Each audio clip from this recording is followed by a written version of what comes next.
최경영의 최강 시사.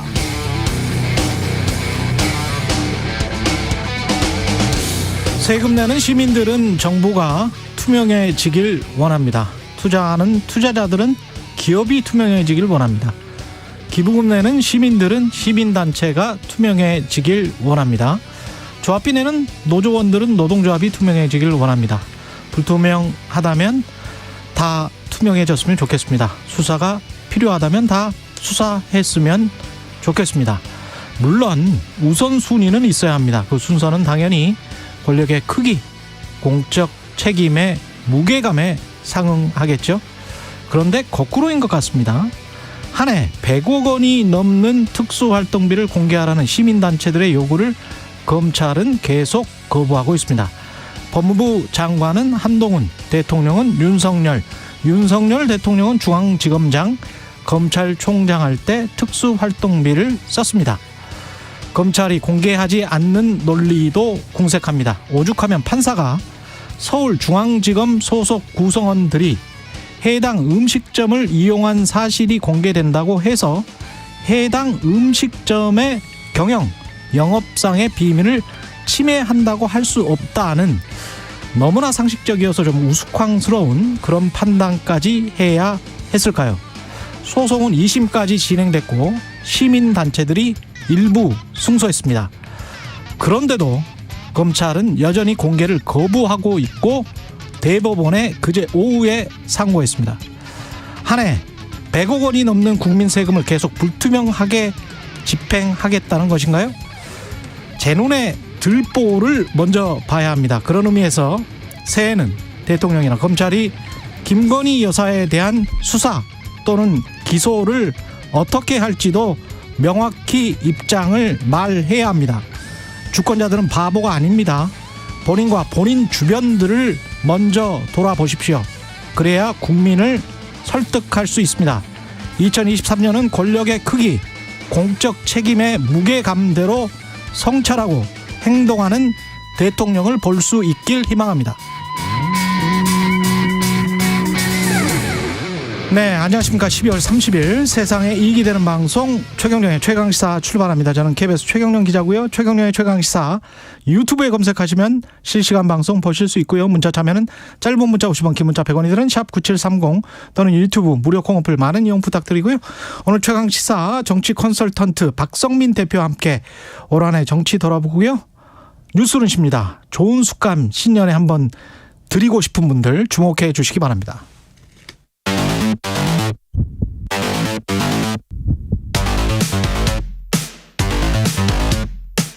오늘 아침 가장 뜨거운 뉴스 언박싱. 자, 뉴스 언박싱 시작해 보겠습니다. 오늘은 확장판입니다. 민동기 기자, 김민하 평론가 나와 있습니다. 안녕하십니까? 안녕하십니까? 오늘 한 7가지 정도의 아이템을 준비했는데 오늘은 꼭 다 해보겠습니다. 예.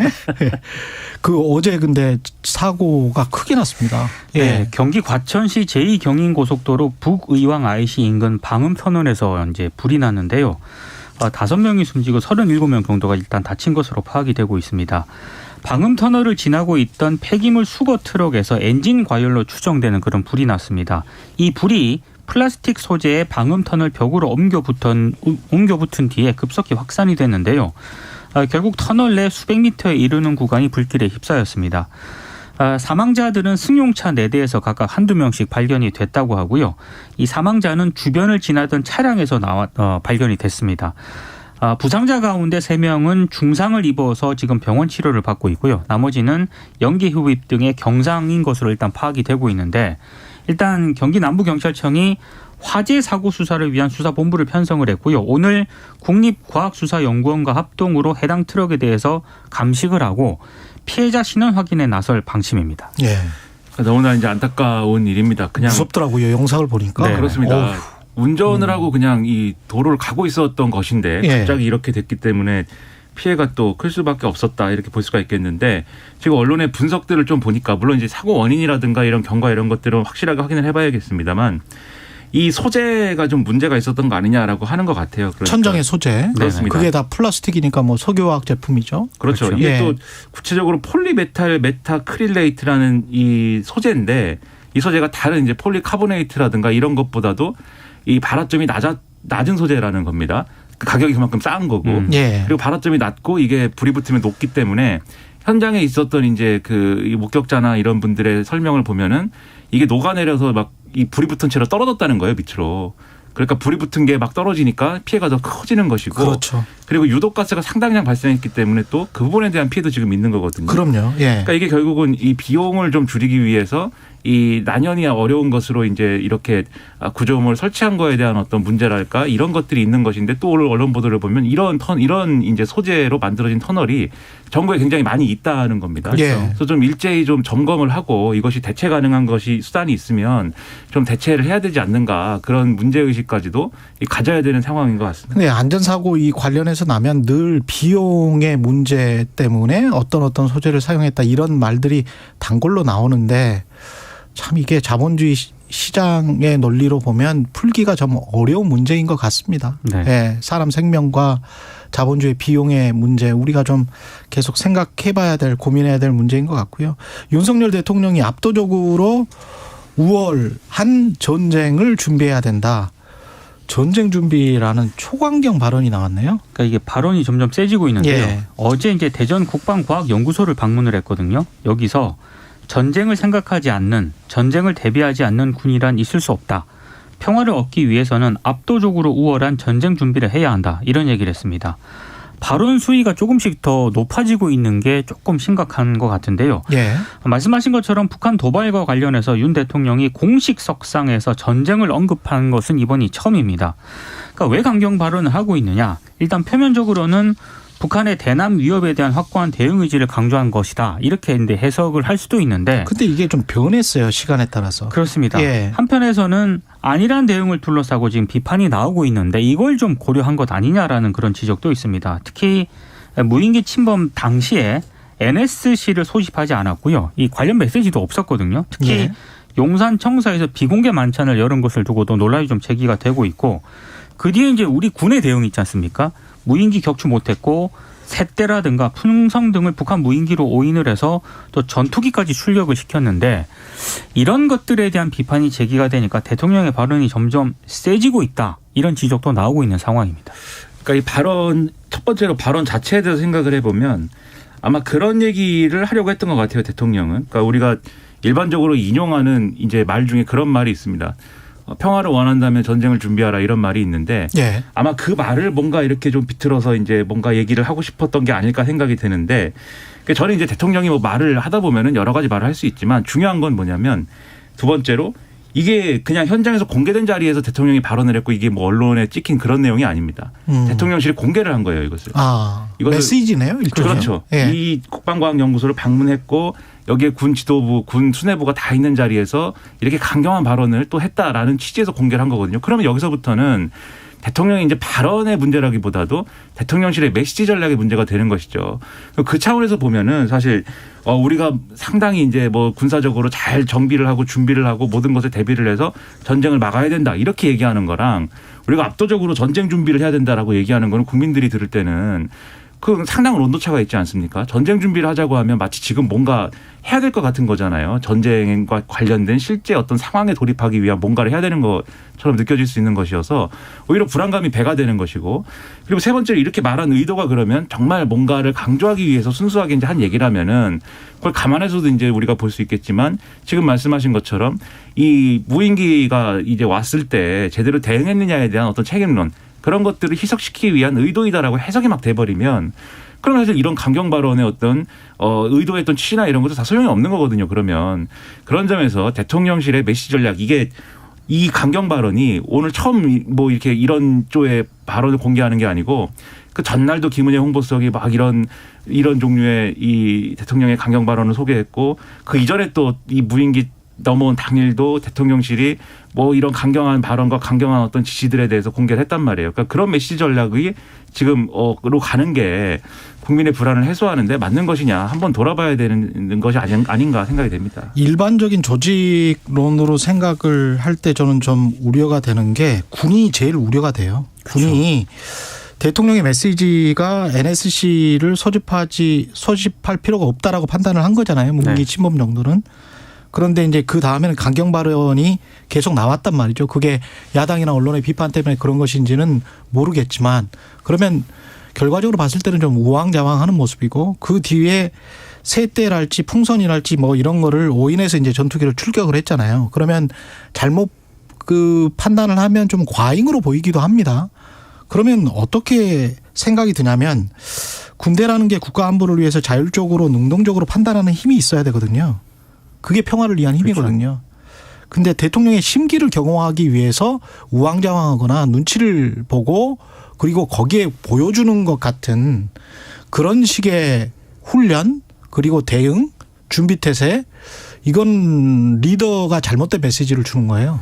예. 그러니까 실질적인 게 돼야 됩니다. 이게 앞뒤가 조금 맞지 않다고 생각이 드는 게 NSC를 소집을 안 했지 않습니까? 예. 근데 그 뒤에 대통령의 메시지는 전쟁 준비 뭐 이런 얘기를 하고 있거든요. 그러니까 그 정도 심각하게 판단을 했으면은 NSC를 소집하는 게 맞는 거죠. 그렇죠. 예. 예. 저는 이제 이런 생각입니다. 군의 대응과 관련돼서는 그러니까 무인기가 어쨌든 우리 영공을 침범하고 이런 문제에 대해서는 당연히 단호한 대응이 필요하죠. 그리고 윤석열 대통령이 강조하는 것처럼 북한이 도발을 하리라는 마음조차도 먹지 못하게 할 만한 그러한 이제 뭔가를 해야 되는 건 맞는데 근데 항상 군의 대응이라는 건 그렇습니다. 단호하면서도 절제돼야 되는 거거든요. 그러니까 그렇죠. 절제돼야 된다는 건 어떤 의미냐면 제가 이제 뭐 경험적으로 생각을 해볼 때 이렇게 최고 권력이 이렇게 군에 대해서 왜 이렇게 이 제대로 대응하지 못했느냐라고 질책을 하는 거에 대해서 공개적으로 이렇게 어떤 여론이 호소하는 그런 강경 발언을 막 하면 군도 거기에 맞춰서 춤을 추기 시작한단 말이에요. 그렇죠. 그런데 그런 것들이 최전방에서는 그런 게 우발적 충돌이나 이런 걸로 이제 비화될 수가 있습니다. 그렇죠. 그런데 그런 우발적 충돌에서도 예를 들면 우리가 정말 군사적으로 뭔가 이제 북한을 혼내줬다. 그렇게 하고 결론이 나면 그 다행. 우발적 충돌이 끝나는 게 아니라 예. 그 우발적 충돌에서 우리가 이겼기 때문에 북한이 또 뭔가를 해요. 그렇죠. 그러니까 이게 악순환이 벌어진단 말이죠. 그 과거에도 있었습니다. 이제 연평해전 제1차 연평해전, 제2연평해전이 있었잖아요. 제1연평해전에서 99년도에 우리가 북한 해군을 완전히 이제 이겼는데 제2연평해전에서 우리의 교전 수칙을 파해법을 이 북한이 갖고 와가지고 우리한테 피해를 입혔거든요. 그러니까 사실 이긴다고 해서 끝나는 것도 아닙니다. 이게. 그러면 네. 가장 좋은 거는 우발적 충돌이나 이런 것들의 가능성은 없애면서도 북한의 도발에 대해서 정말 핀셋 대응을 해가지고 정확하게 대응을 해서 북한이 이것은 우리가 함부로 하면은 이렇게 실질적인 타격을 입는구나라는 것을 느끼게 해야 되는 것이지 이렇게 마치 허공에 빈주먹 휘둘르듯이 이렇게 하면 오히려 우리만 손해일 수 있다. 그게 오히려 북한이 바라는 거일 수도 있다. 이 점을 명심을 해야 될 것 같습니다. 예. 국민의힘 조직위원장 그러니까 이제 당협위원장 뭐 이런 거잖아요. 그죠? 네. 예, 지역구 이른바 친윤계 인사들 그리고 허은하 의원 같은 경우에 이제 친이준석계 뭐 이렇게 분류가 됐었나 봅니다. 예. 그러니까 이게 이게 탈락했고. 친윤계 인사들이 대거 임명이 됐고요. 예. 비윤계는 이건 마녀사당이다라고 하면서 반발을 하고 있습니다. 국민의힘이 어제 비대위 회의를 열어서 공석인 당원협의회 지역구 68곳 가운데 42곳의 조직위원장을 새로 임명을 했는데요. 당협 조직위원장은 결국에는 당협위원장이 되기 때문에 차기 총선 공천 영순위 자리입니다. 그렇죠. 그러니까 서로 하려고 하는 그런 자리인데 근데 좀 논란이 좀 불가피한 게 이준석 전 대표 쪽 인사들은 거의 뭐 배제가 되다시피 했습니다. 말씀하신 것처럼 대표적으로 이제 허은하 의원 같은 경우에는 지난 5월에 서울 동대문을 지역위원장으로 내정이 된 그런 상태였거든요. 근데 정진석 비대위가 이곳을 추가 공모 대상에 포함을 시켰는데 이번에 윤석열 캠프 공보 특보단장을 지냈던 김경진 전 의원이 임명이 됐습니다. 이분도 부장검사 출신인가 그럴 겁니다. 맞습니다. 예. 검찰 출신입니다. 예. 그래서 이제 허은하 의원 같은 경우에 어제 친윤이 아니면 다 나가라는 거냐. 친윤이고 검사 출신이면 노력하지 않고 당협 쇼핑도 할 수 있는 당의 현실이 부끄럽다라고 하면서 강하게 반발했고요. 특히 이번에 검찰 출신 또 친윤계 인사들이 주요 자리를 좀 많이 됐는데 예. 대표적으로 국정원 특활비 불법 수수로 유죄가 확정이 됐던 김진모 전 대검 기획조정부장이 청주시 서원구 지역위원장으로 임명이 됐는데요.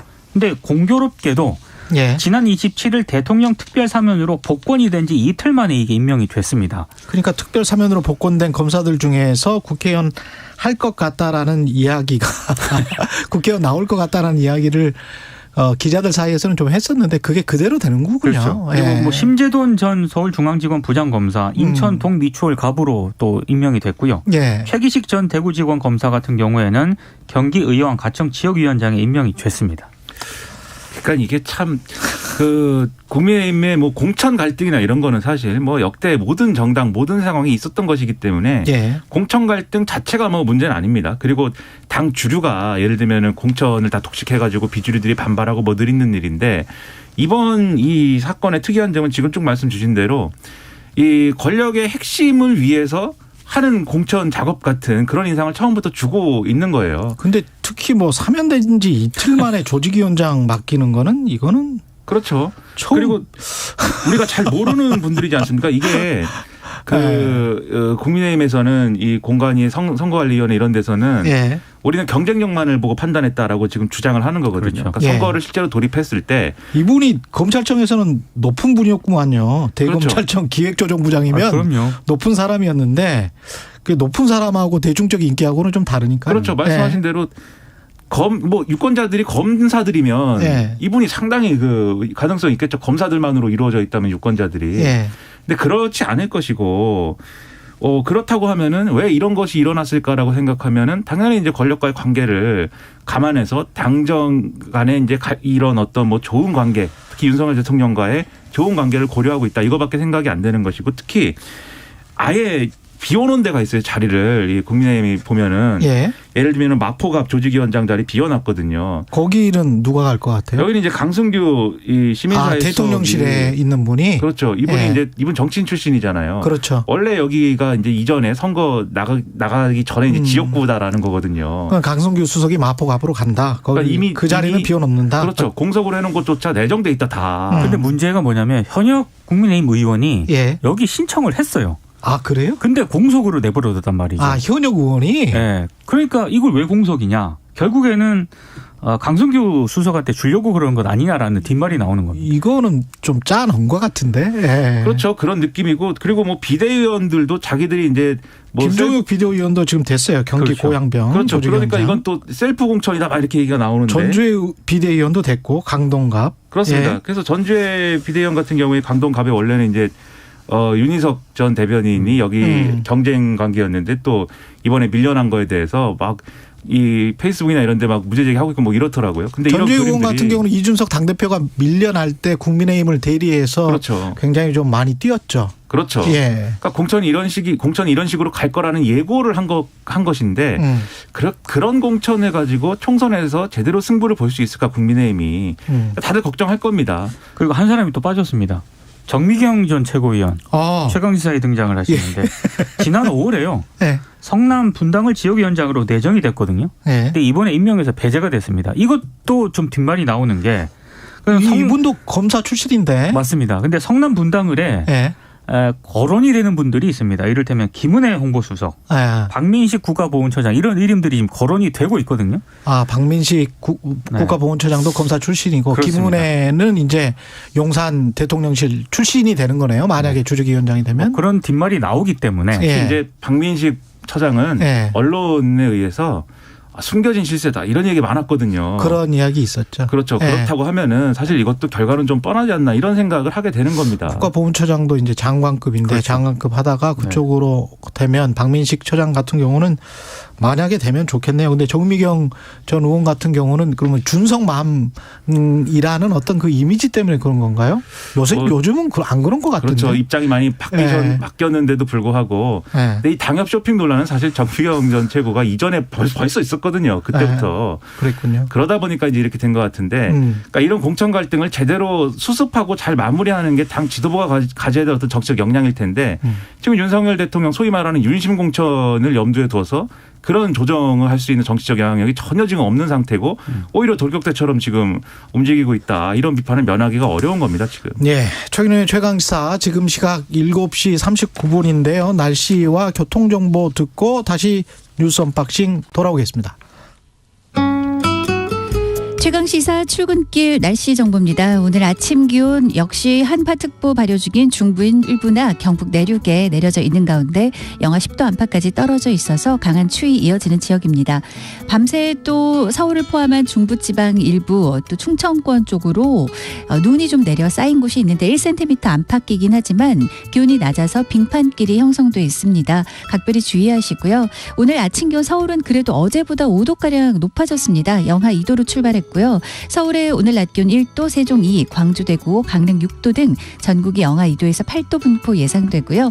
내일과 모레 이틀간 2022년 마지막 날 토요일과 2023년 첫날 일요일 이틀간은 해넘이와 해돋이 보기에 밤새 심한 한파 없이 평년과 기온 비슷하거나 높겠고요. 하늘도 대체로 밤새 맑아지면서 딱 해넘이와 해돋이 보는 시기에 적합할 것으로 예상합니다. 그리고 현재 동해안에 건조특보 내려져 있으니까요. 건조함 주의하시고요. 오늘 대부분 서쪽으로 오전과 밤에 농도가 다소 미세먼지 농도가 높아지겠습니다. 현재 서울 기온 영하 2.4도입니다. 최강시사 출근길 날씨 정보 최영우였습니다. 계속해서 이 시각 교통 상황은 KBS 교통정보센터 오수미 씨가 정리해드립니다. 네, 이 시각 교통정보입니다. 어제 오후 제2경인고속도로 북이왕 나들목 부근에서 화재가 발생했습니다. 여전히 사고를 처리하면서 북이왕 나들목이 양방향 전면 통제 중이고요. 이로 인해 성남 쪽으론 광명역에서 석소까지 꽉 막혀 있습니다. 경부고속도로 서울 가는 길 양재에서 반포까지 정체고요. 반대 부산 쪽으로는 잠원에서 서초까지 밀립니다. KBS 교통정보센터였습니다. 네, 최경영의 최강시사 뉴스 언박싱 다시 시작하겠습니다. 민동기 기자, 김민아 시사평론가와 함께하고 있습니다. 서해 피기역 사건 관련해서는 검찰이 박지원 전 국정원장, 서욱 전 장관을 불구속 기소했죠. 네. 그리고 노은채 전 국정원장 비서실장도 이제 재판에 넘겼습니다. 예. 박지원 전 원장하고 노 전 실장 같은 경우에는 이른바 그 공무원 이대준 씨가 북한에 피격돼 살해된 이튿날에 국정원 직원들에게 뭐 피격이라든가 속가가 관련한 50여 건의 첩보와 보고서를 삭제하게 한 혐의를 받고 있고요. 서욱 전 장관도 역시 관련한 5,600여 건의 첩보 등을 삭제하게 한 혐의를 받고 있습니다. 검찰은 고 이대준 씨의 실족 가능성에 무게를 두고 있는 것으로 지금 보도가 되고 있고요. 통신첩보에서 북한 관계자들 사이에서 월북이라는 단어가 나오긴 했지만 이 단어만으로 자진 월북 근거로 삼기는 어렵다는 게 검찰의 판단입니다. 박지원 전 원장이 어제 페이스북에 글을 올렸는데요. 자신은 기소의 부당함이 재판 과정에서 밝혀지기를 기대한다. 특히 비서실장까지 기소한 것에 심한 유감을 표한다라고 입장을 내놓았습니다. 본인보다 비서실장 걱정을 더 하는데. 항상 네. 박지원 전 원장이 하는 발언이나 이런 걸 보면 네. 상당히 뭘 염두에 두고 이렇게 하는 거예요? 제가 볼 때는 법적 대응을 염두에 두고 그렇죠. 하는 발언인데 그 발언이 핵심적으로는 또 그냥 느껴지게는 듣는 사람들 입장에서는 또 그렇게 안 느껴지게 자꾸 이렇게 해서 좀 돌려서 말을 하는 것 같거든요. 예. 그래서 뭐 아마도 박지원 전 원장은 나는 지시를 받은 바 없고 한 바 없다 이 입장을 계속 이제 강조하는 그런 맥락의 발언으로 보이고요. 근데 좀 눈여겨볼 만한 대목이 감사원 감사에서는 분명히 이제 국방부와 국정원이 삭제한 첩보 건수가 60건, 이제 46건 이렇다고 했는데 이 국정원은 50여 건을 삭제했다라는 게 검찰의 생각인데 그럼 별 차이 없는 거죠. 예. 근데 군은 5,600여 건이 됐어요, 그렇죠. 지금.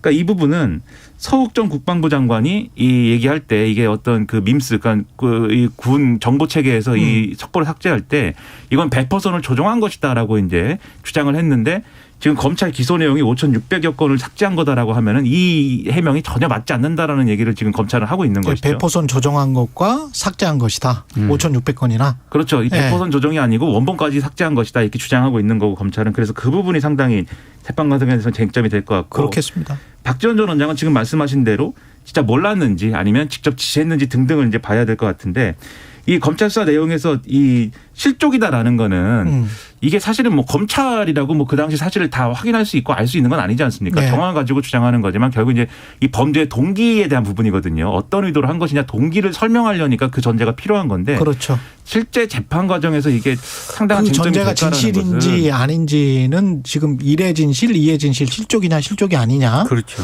그거는 사실은 확인할 수가 있을까? 그렇죠. 그런 네. 점에서 상당히 좀 걱정이 됩니다. 이게 사실 예. 유족 입장에서는 진상이 밝혀지는 게 제일 우선인데 예. 그렇게 흘러갈 수 있을까 좀 더 지켜봐야 되겠죠. 이재명 민주당 대표는 검찰 소환일 지금 조율 중인데 다음 달 10일, 1월 10일 뭐 이런 이야기도 나오고 있습니다. 예, 조율은 중인데 예. 민주당이 1월 임시국회 추진을 검토하고 있다 이런 지금 보도가 나오고 있습니다. 어제 박찬대 민주당 의원이 MBC 라디오와 인터뷰를 하면서요. 예. 12월 임시국회 회기가 끝나면 바로 이어서 또 임시국회 소집이 논의되는 그런 문제와 관련해서 다시 소집돼야 하지 않겠느냐라는 얘기를 했습니다. 그러니까 뭐 12월 임시국회 종료 후에 곧장 1월 임시국회가 시작될 가능성을 좀 시사한 발언인데요. 일단 얘기는 이렇습니다. 뭐 여러 가지 뭐 일몰 법안 이런 것들도 논의를 해야 되는 것이고, 그리고 7일로 국정조사가 끝나게 돼 있거든요. 예. 그러니까 그 추가 연장 불가피성 때문에 1월 임시국회도 다시 소집이 돼야 되는, 뭐 이게 개인 생각이긴 합니다만 이렇게 되면은 박찬대. 예. 이렇게 되면은 다시 이제 임시국회가 소집이 되고 이런 부분에 대해서 지금 국민의힘 같은 경우에는 결국에는 검찰의 체포동의안에 대비하기 위한 민주당의 수순 아니냐 이렇게 비판을 하고 있습니다.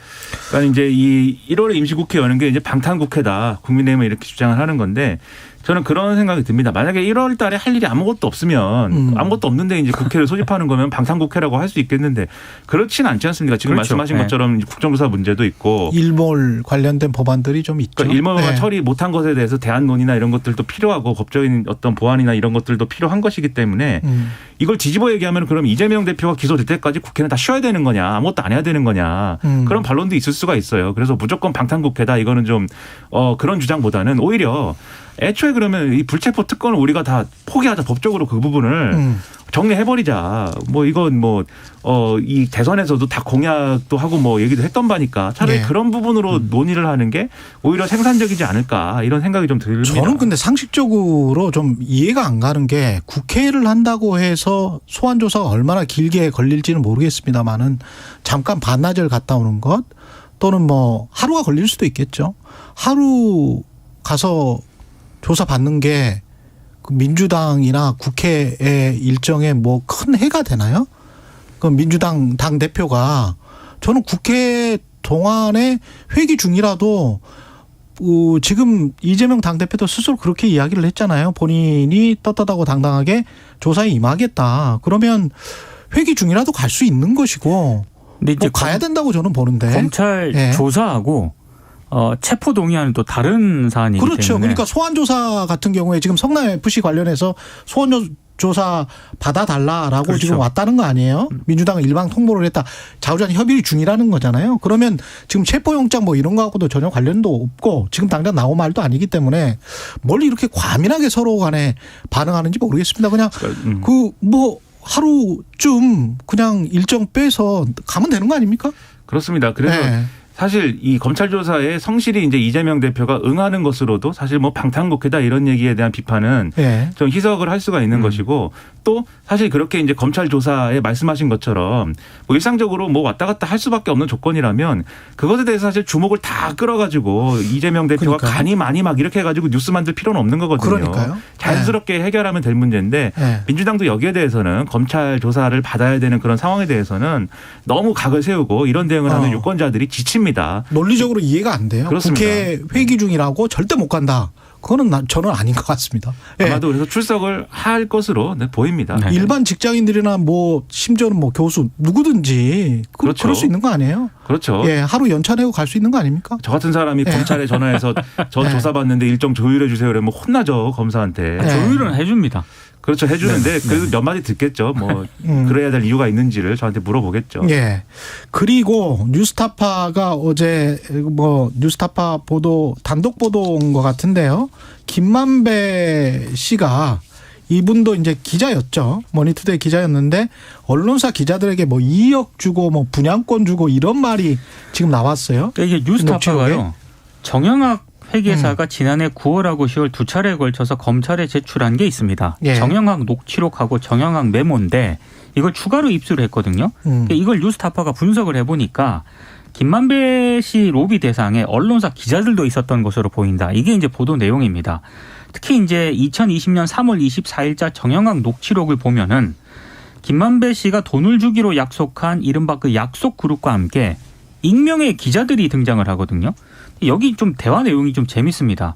김만배 씨가 정영학 씨한테 기자들 분양도 받아주고 돈도 주고 회사에다 줄 필요 없다. 기자한테 주면 돼. 이렇게 얘기한 부분이 나와 있고요. 그리고 김만배 씨가 언론사에 광고비를 주는 대신에 기자들에게 돈을 주고 대장동 관련 기사 작성을 맡고 있다. 이런 부분을 암시하는 그런 대화 부분도 있습니다. 특히 녹취록을 보면 이 김만배 씨가 녹취 당일 저녁에도 여러 언론사 기자들과 만날 것이다. 이렇게 말하고 있거든요. 근데 여기에서 정영학 씨가 김만배 씨에게 또 이렇게 말하는 내용도 등장을 합니다. 형님, 맨날 기자들 먹여 살리신다면서요. 그렇게 얘기를 하면서 김만배에게 상품권을 건네는 그런 정황이 나오거든요. 그러니까 김만배 씨가 이 상품권을 확인한 다음에 와, 이 정도면 대박인데 걔네들은 기자들입니다. 기자들은 현찰이 필요하다. 이렇게 말하는 대목도 있습니다. 저도 현찰이 필요한데. 예. 그러면서 그 뒤에 대화가요. 예. 기자들한테는 카톡으로 차용증을 받아라. 그런 다음에 2억씩 주고 그래서 자신은 차용증이 무지 많다. 분양받아준 곳도 있다. 아파트, 서울의 분당. 이렇게 차용증을 받으라는 게 돈 빌려준 것처럼 해라라는 이야기잖아요. 나중에 이제 이게 혹시 수사기관에 적발이 됐을 때 네. 합법적인 돈거래였다. 이제 이렇게 위장하기 위한 차원 아니냐. 이게 이제 뉴스타파의 분석인데요.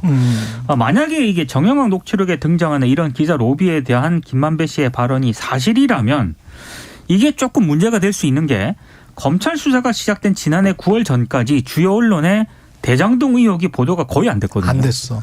그러니까 결국에는 이 보도가 안 됐던 게 머니투데이 기자라는 것도 계속 속였어. 그렇습니다. 그리고 뭐 거의 구속 직전까지도 계속 회사에 있었었잖아요, 이 사람이. 이런 부분이 가만히 된 건 네. 아니냐. 이제 뉴스타파 보도의 핵심인 것 같습니다. 그러니까 언론하고의 유착관계 이런 것들을 명확히 이제 봐야죠. 지금 보면은 뭐 광고비 쪽으로도 준 것 같고. 그러니까 2억 분양권. 상상하기가 힘드네요. 이게 무슨 뭐 누가 받았을까? 70년대도 아니고 어떻게 일개 분양업자들이 뭐 일개 부동산 개발업자들이 어떻게 언론을 이렇게 쥐락펴락할 수 있었는지 모르겠는데 근데 이 기자 모임을 호칭하는 이 명칭이 지회예요. 지회입니다. 지회. 아, 그래요? 일반적으로 지회라고 그러면 뭔가 네. 이제 중앙 단위가 있고 네. 거기에 하부 단위로서 있는 게 지회인데 이걸 지회라고 지칭하는 어떤 맥락은 뭘까? 이것도 상당히 궁금해집니다. 그러니까 그렇죠. 뭔가 성남 지역에 뭔가 이제 기반을 두고 있는 뭐 그러한 기자들을 지칭하는 것인지 아니면 특정 언론사를 지칭하는 것인지 이런 것들도 궁금해진단 말이죠. 이런 궁금증을 당연히 수사기관이 풀어야 되는 거 아닙니까? 네. 근데 저는 조금 이해가 안 되는 게 이게 다 검찰에 제출이 됐다는 거 아니겠습니까? 그렇죠. 근데 검찰은 왜 이거는 조사 안 하나? 그러니까 이게 제가 그 부분이 좀 이해가 안 되는 그런 대목이고 뉴스타파도 네. 왜 이 부분을 검찰이 수사하지 않느냐라고. 그 55클럽도 그냥 곽상도 정도 하고 그건 맞습니다. 뭐 다른 분들은 조사 안 하나요? 그러니까 계속 이런 부분들을 증거가 없나?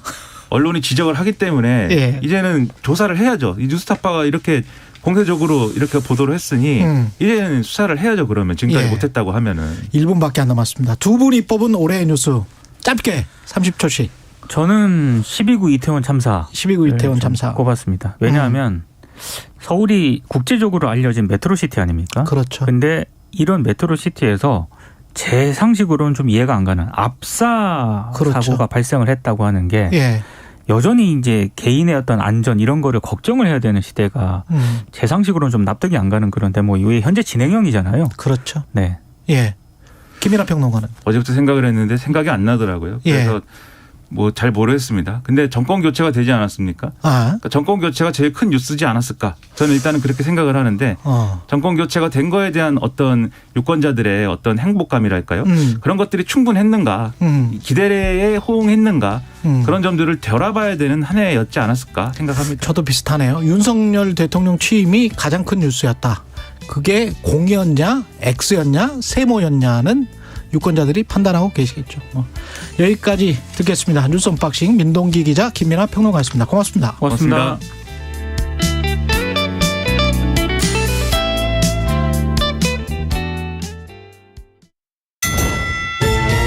워크넷에 들어갔지. 나도 들어갔지. 꼼꼼히 적었어. 경력 속에 원하는 업무. 나도 꼼꼼히 올렸어. 연봉 적어냈고 월급 제시했지. 찾을 수 있을까? 힘들 거라 생각했지. 그런데 콕 찍어주더라고. 누가? 워크넷 AI 서비스가 내가 찾는 일자리를 착착착, 내가 찾는 인재를 척척척. AI가 맺어준 황홀한 만남. 열정과 열정을 잇다. 워크넷 고용노동부. 겨울을 영어로 하면 윈터. 그럼 우리 모두가 행복한 겨울은 윈윈터지. 한겨울의 동행축제 윈윈터 페스티벌. 이거 맛있겠다. 맛있게 드세요. 대박. 이건 못 참지. 우리의 두근두근 득템 좋아요가 소상공인의 아자아자 뿌듯함 행복이 된다. 온라인으로 주문하셨죠? 모두가 이득, 행복이 가득. 한겨울의 동행축제 윈윈터 페스티벌. 중소벤처기업부.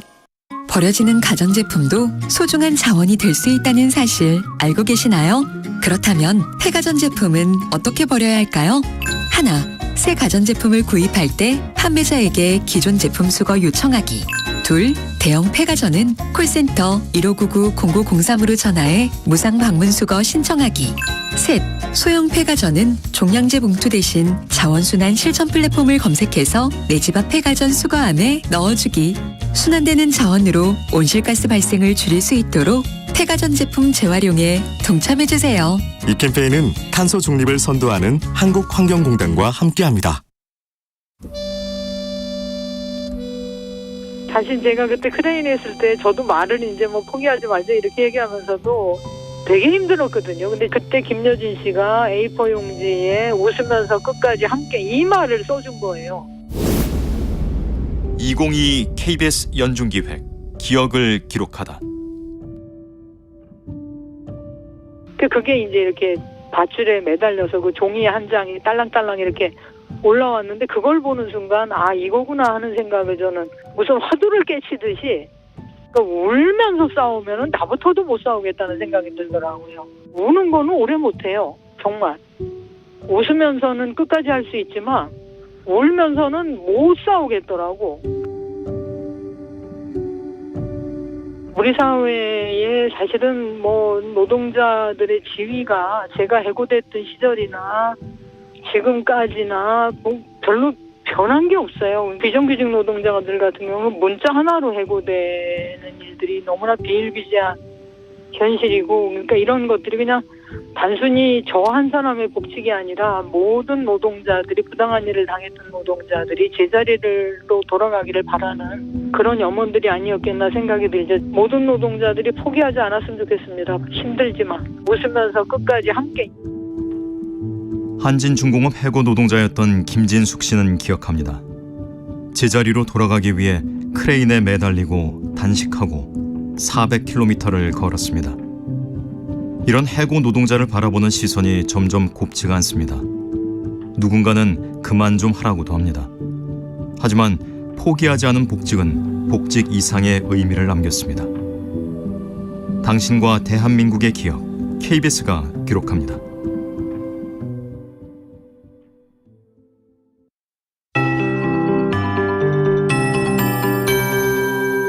KBS 58분 날씨. 오늘 아침도 한파특보 내려진 지역은 곳곳에 영하 10도 안팎의 추위를 드러내고 있습니다. 내일과 모레는 그래도 오늘보다 기온이 또 오르겠고요. 다행히 해넘이와 해돋이 보시기에 딱 12월 마지막 날 밤부터 2023년 1월 첫날인 아침까지 맑아지는 곳이 많겠습니다. 대부분 해넘이와 해돋이 보기에 딱 그 시점에 심한 한파 없이 기온은 평년과 비슷하거나 높겠고요. 하늘도 밤새 맑을 것으로 예상하고 있습니다. 우선 오늘은 중부 내륙에 강추위가 있지만 서울은 어제보다 4도 정도 아침 기온이 높은 편입니다. 영하 3도 현재 나타내고 있고요. 오늘 낮 기온은 서울이 1도, 세종 2, 광주 대구, 강릉 6도 등 전국이 영하 2도에서 8도 분포입니다. 밤새 좀 눈이 쌓인 곳이 있습니다. 서울을 포함해서 수도권과 일부 충청권으로 눈이 좀 내렸는데요. 1cm 안팎이긴 한데 기온이 낮아서 이 눈이 좀 빙판길, 살얼음을 형성하는 곳이 있습니다. 각별히 보행자나 교통안전에도 주의를 하셔야 되겠습니다. 동쪽 지역은 현재 건조한 편이고요. 다만 아침까지 충청과 전북, 경북, 일부 내륙, 제주 산지에 눈이 좀 더 날릴 전망이고요. 대부분 서쪽은 오늘 오전과 밤에 미세먼지 농도가 다소 높겠습니다. 현재 서울 기온은 영하 3도입니다. 최영우였습니다.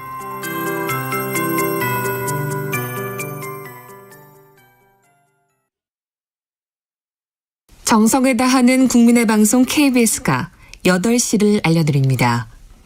AM 711kHz, FM 97.3MHz, KBS 1라디오입니다. HLKA.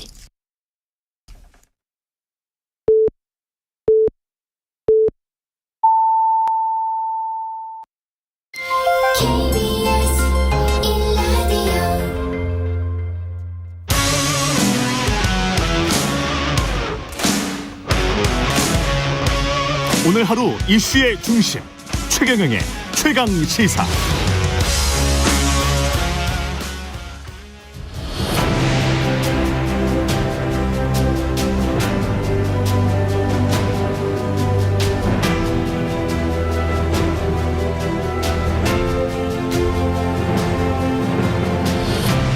네, 연말을 맞아 최강시사에서는 올 한 해 있었던 주요 이슈를 언론, 경제, 사회, 정치 분야로 나눠서 지금 정리하고 있는데요. 오늘 마지막 시간 정치편입니다.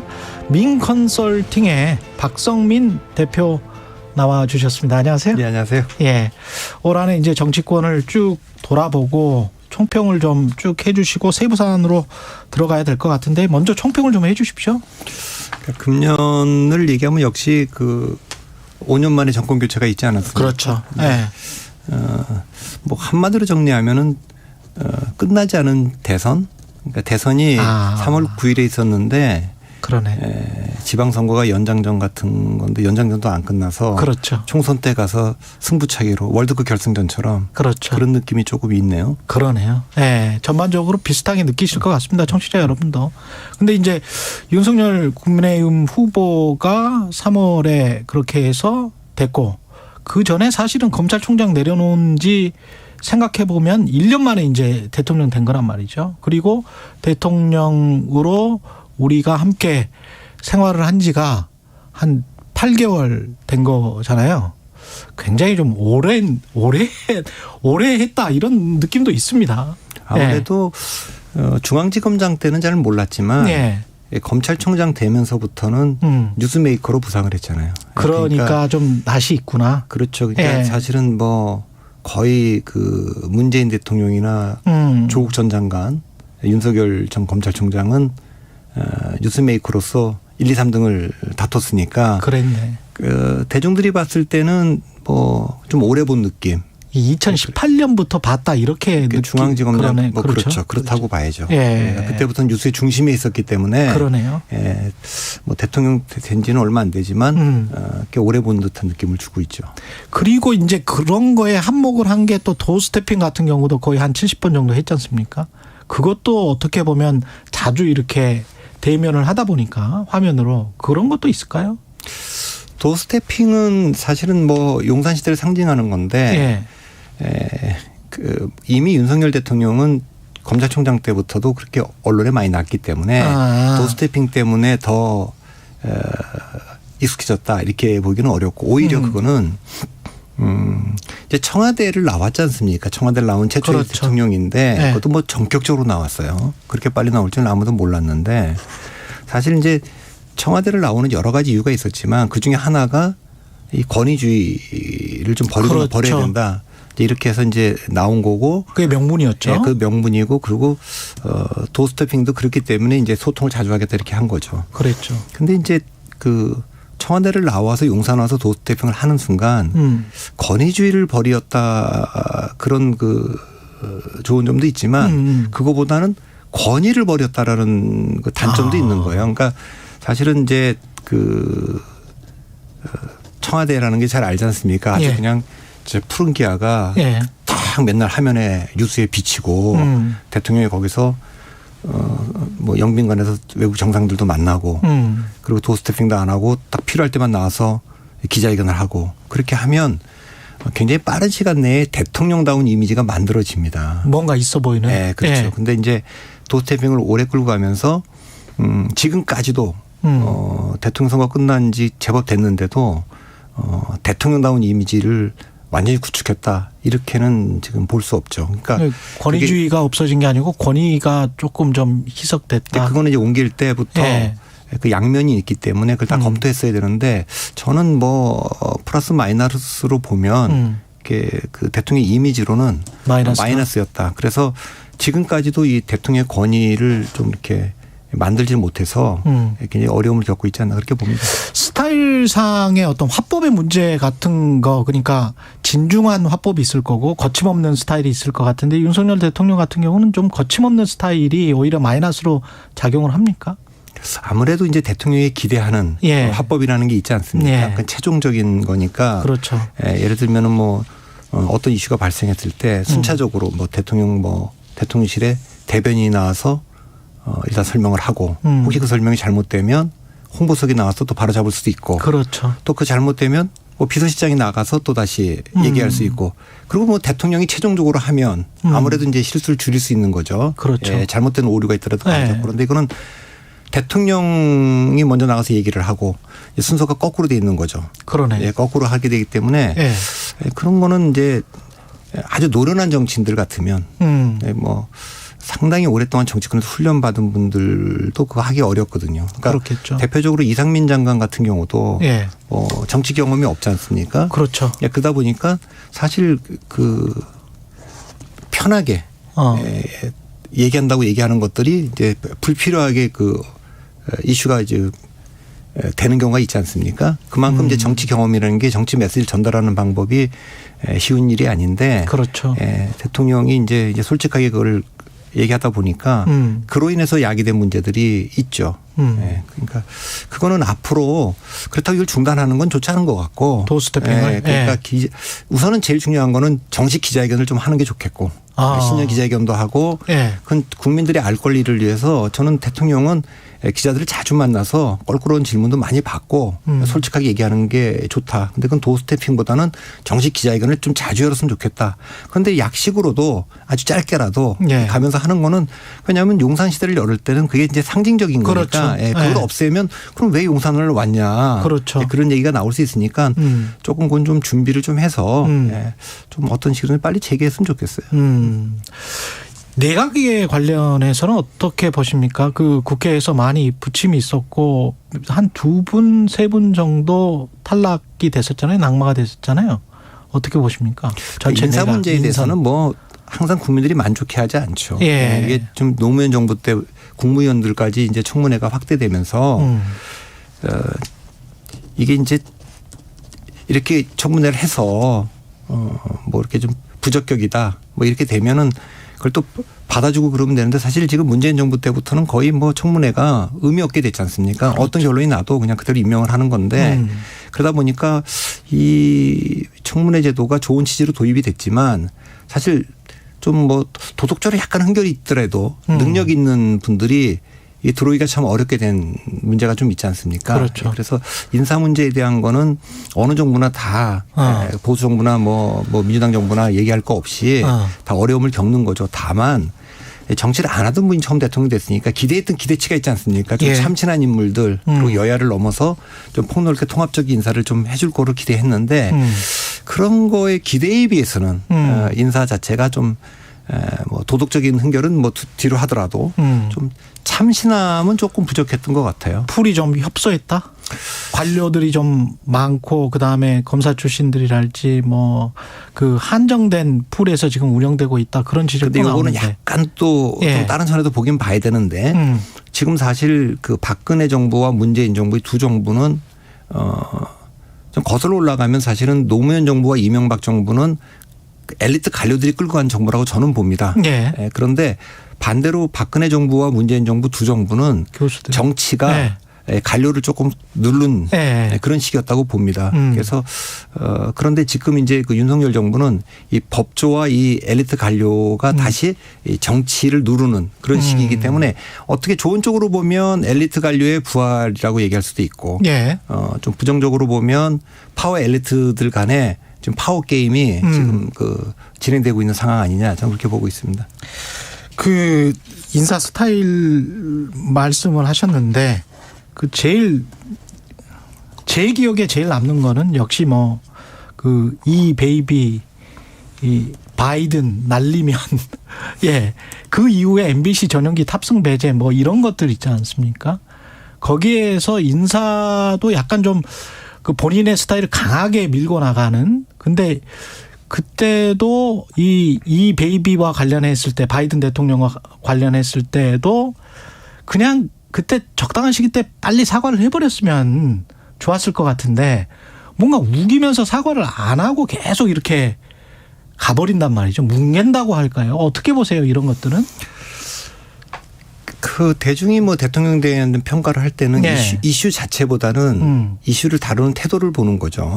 그래서 그걸 그걸 보고 평가를 하는데 저도 이제 그 이슈에 대해서는 조금 의아하게 생각했어요. 그 이슈는 그렇게 키울 일도 아니고 물론 저 개인적으로는 그건 일종의 해프닝이라고 봅니다. 정식으로 뭐 얘기한 것도 아니고 그래서 그게 그렇게 언론에 보도할 가치가 있는 건지 또 그것도 MBC가 그 안에서 조금 이렇게 스크린 했어야 되는 거 아니냐 생각도 좀 있긴 합니다만 그럼 어쨌든 그게 이제 이슈가 됐을 때 대통령실이 저걸 어떻게 다루느냐에 관한 문제가 중요했는데 그거는 조금 좀 의아했죠. 적어도 이제 정권 교체에 동의했던 분들 48% 정도 얻었고 0.73% 차이로 이겼는데 그렇죠. 다 흔쾌히 그 윤석열 대통령을 좋아해서 찍은 건 아니고 보통 대중들이 대통령 뽑을 때 세 가지 기준으로 뽑는데 좋아해서 찍거나 필요해서 찍거나 상대가 싫어서 찍거나 그런데 이번 대통령 선거가 역대 그 가장 상대가 싫어서 찍은 비호감 선거 아닙니까? 세 번째. 그런데 그렇게 찍을 때 적어도 정권 교체에 동의했던 분들 흔쾌히 동의했던 마지못해 동의했던 그분들은 두 가지를 좀 바꿔달라는 겁니다. 첫째는 문재인 정부의 모든 정책을 뒤집어라. 이거는 지금 하고 있는 거 아닙니까? 그래서 모든 정책을 문재인 대통령이 했던 거를 지우고 이제 그 반대로 가고 있는데 또 하나는 뭐냐면 문재인 정부, 문재인 대통령이 했던 정치적 태도도 반대로 해달라 이겁니다. 그러니까 어떤 잘못이 있으면 그 잘못에 대해서 인정하고 사과하고 책임도 좀 지고 인사도 국민들이 좀 저분은 물러가야 된다 그러면 좀 바꾸고 뭐 그렇게 해달라고 얘기했던 건데 정책은 아마 정권 교체를 원했던 사람들이 해달라는 대로 하고 있는데 태도는 같거나 오히려 더 나쁘다 이런 평가가 있기 때문에 좀 지지율에 그 타격을 입었다 저는 그렇게 보죠.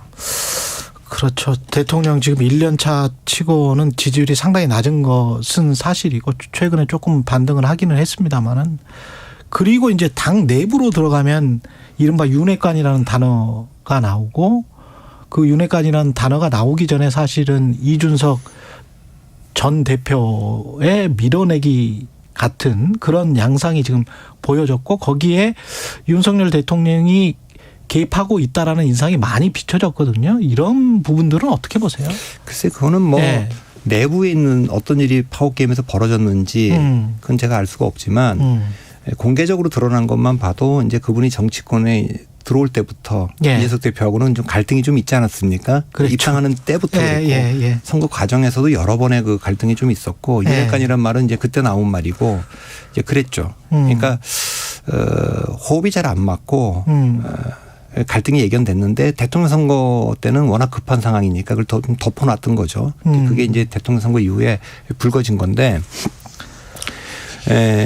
저는 이런 점을 좀 주목하고 싶어요. 그러니까 역대 모든 정권은 지지율이 떨어지거나 그 정권이 위기를 맞는 것은 야당의 공격에 의해서 위기를 맞는 경우는 거의 없습니다. 그러니까 대부분은 선거 승리를 만들어준 선거연합을 스스로 해체하면서 그때부터 위기가 와요. 자기가 앉은 책상 의자 다리를 갖다가 스스로 다리를 자르는 거죠. 그러니까 비유가 적절하네요. 김영삼 대통령 같은 경우도 사실은 위기가 온 게 3당 합당으로 대통령이 됐는데 이제 뭐 95년인가 신한국당 94년도에 JP를 내쫓고 그때 민자당이었죠. JP를 내쫓고 그다음에 이제 95년 12월 달에는 전두환 노태우 두 전직 대통령 구속시키면서 충청과 TK라고 하는 3당 합당의 두 축을 쳐내면서 위기가 됐죠. 왔죠.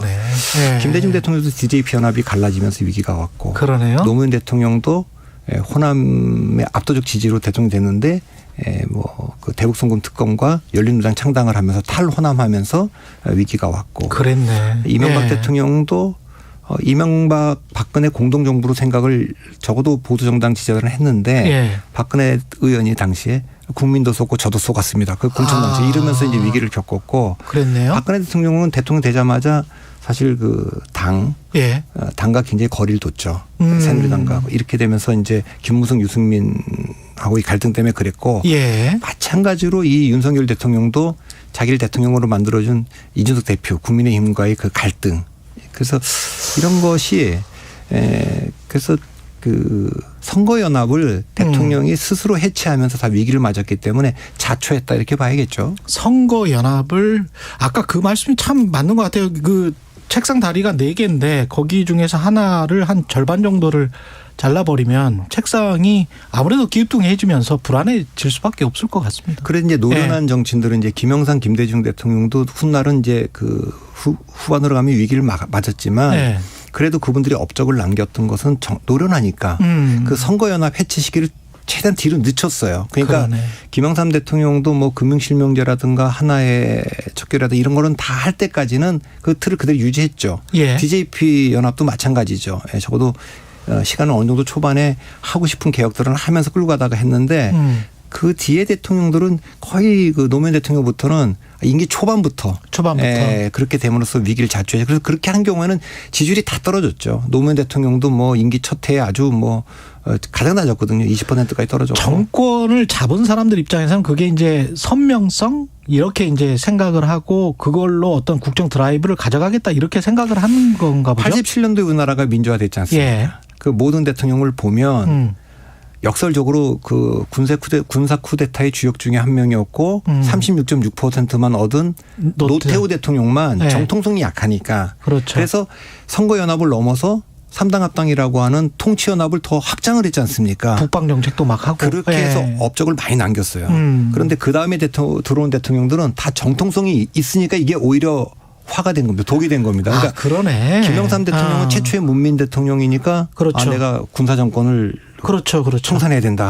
이랬고 김대중 대통령은 최초의 정권 교체됐으니까 이 보수를 청산해야 된다. 노무현 대통령은 좀 기득권을 좀 청산해야 되겠다. 그렇죠. 이명박 대통령은 이 좌파를 좀 청산해야겠다. 박근혜 대통령은 좀 종북을 좀 청산해야 되겠다. 문재인 대통령은 이 적폐를 좀 청산해야 되겠다. 그러니까 윤석열 대통령은 또 지금 이게 뭐 반문재인, 이게 뭐 예를 들면 뭐 주사파가 됐든지 뭐가 됐든지 뭐 그런 얘기인데 그러니까 어떻게 보면 92년도부터 정통성 있는 문민 대통령들은 자기들의 그 정통성의 자신감 때문에 이전 정부에 대한 그 청산을 먼저 내세운 것 그것이 좀 우리 정치에 조금 비극 아닌가. 청산이라는 건 필요하지만 그렇죠. 그것보다는 새로운 건설로 나가야 미래를 향해 나가야 되는데 이어달리기처럼. 근데 이제 그 과거에 대한 과도한 청산이 이제 그 다음으로 가는 길을 막고 그건 작용이 있으면 반드시 반작용이 있게 돼 있잖아요. 그러니까 우리가 지난 10년 동안 보면 외국에서 불어오는 그런 포퓰리즘 바람도 좀 있지만 노무현 대통령이 비극적으로 생을 마감했잖아요. 박근혜 대통령도 보수에서는 탄핵도 되고 이명박 박근혜 두 전직 대통령이 구속됐잖아요.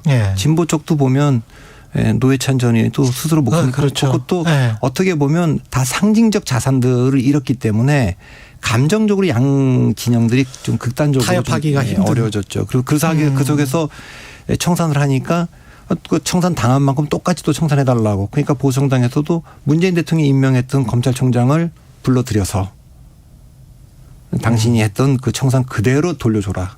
이런 압박을 받고 있으니까 문재인 대통령이나 민주당에서 지금 하고 있는 그 검찰을 향한 또 법무부를 향한 대통령을 향한 비판들이 다 논리적이고 근거가 있지만 사람들은 다 뭐라고 얘기하냐면 다 맞는 얘기인데 당신들이 할 얘기는 아니지. 그 얘기는 왜냐하면 문재인 정부 때 아니 그때 왜 그땐 가만히 있었냐. 그때도 그랬으니까. 그때도 그랬으니까 이제 이렇게 되니까 이게 악순환이죠. 그러네.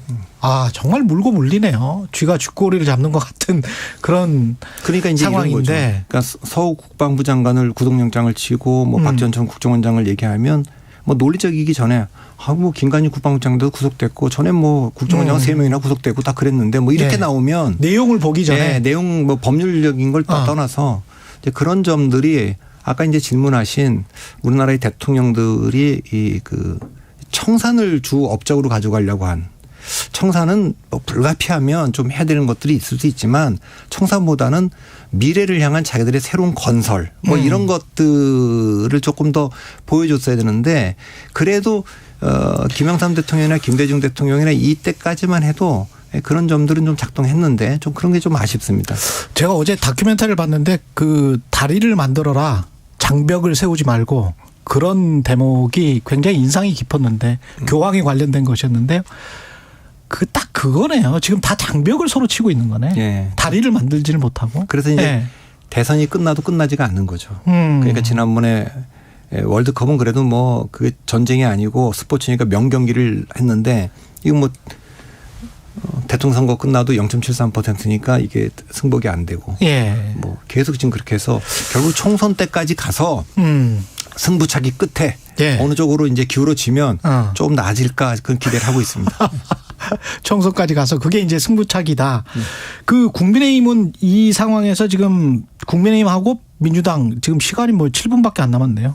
너무 재밌어가지고 지금 국민의힘 같은 경우에 당원 투표 100% 결선 투표제 이 방향은 아까 말씀하신 선명성이랄지 또는 책상다리 자르는 행위 그것과 비슷합니까? 그러니까 이제 뭐 유승민 전 의원은 나와서 장사를 아주 잘해서 이건 이제 자기를 뭐 막으려고 한 거다라고 얘기하지만 뭐 제가 보기에는 사실은 이제 이 룰 개정은 유승민 전 의원을 겨냥했다고 보이지는 않아요. 왜냐하면 경기도지사 경선 때 50대 50의 룰이었고 그 50%는 역선택 방지 조항도 없었어요. 그리고 김은혜 전 의원에게는 5% 페널티도 줬기 때문에 거기서 못 이겼기 때문에 사실은 이게 어려운 건데 안철수나 나경원 같은 대중적인 분들을 막기 위한 룰 개정이라고 저는 보이고요. 결국 핵심은 윤석열 당을 만들고 싶은 거죠.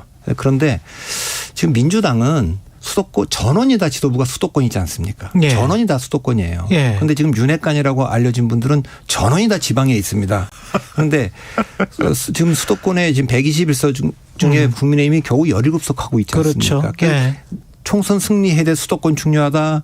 MZ세도 중요하다. 그런데 본인들은 다 영남의 그 후방에 있으면서 MZ세대의 상징적인 인물 그런 거 약간 이준석 대표는 또 잘라내고 약간 그 말과 행동이 따로 노는 거죠. 그래서 지금 전 당원들이 지금 뭐 80만이 됐다 100만이 됐다 그러고 뭐 그러는데 사실 뭐 당원 투표가 뭐 당 대표니까 뽑아야 된다. 그건 말이 안 돼. 한 20년 동안 지금까지 18년 동안 여론조사를 넣어서 그동안 국민의힘이 보수정당이 민심에 더 가까이 갔었고 그런데 이제 이것은 이제 3월 달쯤에 하니까 그때는 이제 기준이 총선 승리에 누가 도움이 될까 이런 기준을 당원들이 뽑을 거예요. 그래서 대통령의 의중은 확실히 좀 뭐 윤핵관들 본인이 믿을 수 있고 말 잘 듣고 이런 대통령을 당대표를 원하는 것 같은데 당원들은 좀 다르게 생각할 수 있다고 봅니다. 특히 수도권의 당원들은 총선 치러야 되는데 이걸 이길 수 있겠느냐. 그래서 박근혜 대통령 때도 그 서청원 대표 밀었는데 결국은 김무성이 되지 않았습니까? 그러니까 좀 지켜봐야 될 것 같아요. 그런데 이른바 말하는 윤핵관 영남 지역 출신의 윤핵관이 된다면 그거는 국민의힘한테 별로 좋지 않습니다. 아주 그는 저는 뭐 지금 와서 그런 얘기하기는 좀 어렵지만 결선 투표제도 유승민을 견제하기 위해서 넣었다기보다는 윤핵관들의 교통 정리가 좀 어려워서 그 궁여지책으로 넣은 것 같이 보이거든요. 그러면 어렵다는 뜻은 윤핵관이라고 불리는 사람들이 일사불란하지 않고 자기들끼리도 굉장히 견제가 있고 사이가 안 좋다 이렇게 보이기 때문에 하나로 되기가 어렵고 그것은 대통령에게 계속 불안한 요소가 될 겁니다. 그래서 대통령이 원하는 사람을 당대표로 만든다고 해도 당이 그 내분이 계속 있어서 과연 총선 때까지 그 지도부가 계속 유지될 건지 아니면 또 붕괴되고 비대위로 가야 될 건지 저는 3월 달에 정말 총선을 치를 수 있는 분열을 막을 수 있는 지도부를 만들어내서 총선까지 치를 건지 아니면 당장 그렇게 되면 사실 우리가 문재인 대통령도 당대표가 됐는데 결국은 총선 앞두고 물러나고 김정인 비대위가 왔고 그랬네. 그전에 2011년에 홍준표 한나라당은 7월 4일 날 됐는데 10일 해를 못 넘기고 무너졌어요. 그리고 그때 그 지도부라는 건 아시겠지만 홍준표, 유승민, 나경원, 원희룡, 남경필로 화려했는데도 박근혜 비대위로 넘어갔지 않습니까? 그러니까 총선이 다가오면 그럼 그 변수가 많기 때문에 전당대회가 끝은 아니라고 저는 봅니다. 돼도 일단 윤핵관, 그 영남 윤핵관이 승산이 그 윤심이 어디 있다고 하더라도 그대로 뭐 승리한다고 저는 보지도 않거니와 된다고 해도 또 그게 그 정리가 되는 상황은 아니라고 봅니다. 자, 인사이트가 있는 분석 감사드리고요. 민주당 이재명 대표 체제는 지금 사실은 안에서 흔들리고 있는 것 같이 보이는데 이른바 사법 리스크 때문에 어떻게 보십니까? 총선 때까지. 이거는 뭐 그냥 오래전부터 예견된 거 아니겠습니까? 그러니까 세 가지 시나리오가 여전히 있어요. 어쨌든 이거를 다 극복하고 클리어해서 이재명 대표 체제로 총선 치를 가능성 이건 점점 좀 낮아지고 있습니다. 이재명 대표한테 좀 서운한 얘기일지 모르지만 이건 정말 한 자리 숫자에서 점점 낮아져서 그 가능성이 좀 제일 낮은 시나리오. 두 번째는 이재명 대표를 이른바 이제 이재명 대표 체제가 붕괴하고 비대위가 들어서거나 뭐 이럴 가능성 이건 조금씩 높아지고 있는 것 같습니다. 세 번째는 결국 분당하는 거죠. 분당. 네, 왜 민주당의 역사를 보면 그런 역사가 많았기 때문에 계속 사법 리스크가 계속 올라와서 당무위가 이거를 방어를 해줘야 될 텐데 그때마다 한 번, 두 번은 가능할지 몰라도 그게 계속 그렇게 될 거냐. 그리고 총선이 다가오면 어쨌든 국회의원들은 총선에서 이겨야 될 거 아닙니까? 그렇죠. 그런 것 때문에 이게 다 지금은 뭐 하여튼 이재명 대표 체제로 총선 치를 가능성은 조금씩 낮아지고 뭐 이른바 이재명 대표를 손절하거나 붕괴할 가능성이 조금이라도 높아지고 있고. 그러면 그 높아지고 있는 그 2와 3의 가능성 중에 어디에 더? 그건 제가 오늘 이 자리에 제 생각은 함부로 말을 못하고 그러면 이제 이렇게 얘기를 할 수 있죠. 그래요? 어쨌든 그런 상황이 오면 이재명 대표가 어쨌든 총선 이끌지 못한다. 그런 상황이 오면 과거에 우리가 익숙했던 민주당으로 돌아가지 않겠냐고 기대하는 분들이 있죠. 그런 분들은 뭐 이낙연, 박지원, 박영선, 김부겸 이런 분들은 그 전에 이재명이 등장 이전에 민주당으로 돌아가면 그렇죠. 나에게도 기회가 있다 이렇게 믿는 분들이 있고 또 젊은 분들은 아니 그렇게 이재명 대표 체제가 붕괴하면 새로운 민주당으로 앞으로 가야지 미래 세대로 가야지 그렇게 가겠냐. 그거는 모든 가능성이 다 열려 있다고 봅니다. 지지자들에 따라서 달려 있겠네요. 생각은 다 다르지만 그거는 민주당 지지자들이 총선이 정말 대통령 선거만큼 중요하다고 본다면 그렇게 인식한다면 그 지지자들이 또 어떻게 그 결단할지 모르죠. 그건 국민의힘도 국민의힘도 마찬가지네. 짧게 이 말씀만 드리면 내년 총선이 내후년이죠. 저는 세 가지 시나리오가 다 있다고 봅니다. 2020년처럼 양당이 뭐 이래도 저래도 그냥 어쨌든 극복하고 그렇게 1대1로 맞서는 경우가 있죠. 이 가능성이 조금씩 좀 낮아진다고 봅니다. 2016년처럼 양당이 모두 늘려서 국민의당 같은 제3당이 나와서 제3당이 바람을 일으킬 가능성이 조금씩 좀 높아지고 있다고 저는 봅니다. 그럼 모르죠. 저 국민의힘의 진보 뭐 유승민, 이준석도 탈당하고 여기도 뭐 다 탈당하고 뭐 바깥에서 금태섭, 양양 다 있고 있지 않습니까? 그렇죠. 그건 알 수가 없고 선거 제도의 변화가 와서 또 혹은 양당이 다 분열해서 4당 체제로 치러질 가능성도 있기 때문에 그건 조금 지금 얘기하기 이른 것 같습니다. 흥미롭습니다. 2023년도 그런 의미에서 기대가 되네요. 민 컨설팅 박성민 대표였습니다. 고맙습니다. 예.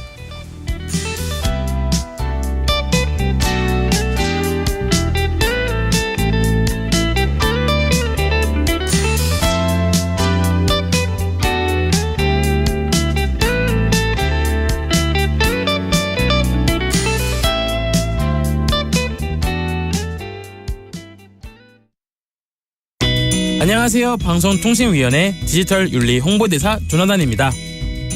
로그인으로 시작해 로그아웃으로 끝나는 하루. 우리는 그 안에서 다양한 사람과 소통하며 각자의 세상을 그려나갑니다. 여러분의 디지털 세상은 어떤 모습인가요? 누군가는 거짓 정보와 악플로 불행을 그리기도 하고 또 누군가는 지식을 나누고 칭찬 메시지로 행복을 그리기도 합니다. 아름다운 디지털 세상을 그려낼 수 있도록 방송통신위원회와 함께 노력하겠습니다. 배려와 소통으로 함께 만드는 디지털 공간. 아름다운 디지털 세상은 나로부터 시작됩니다.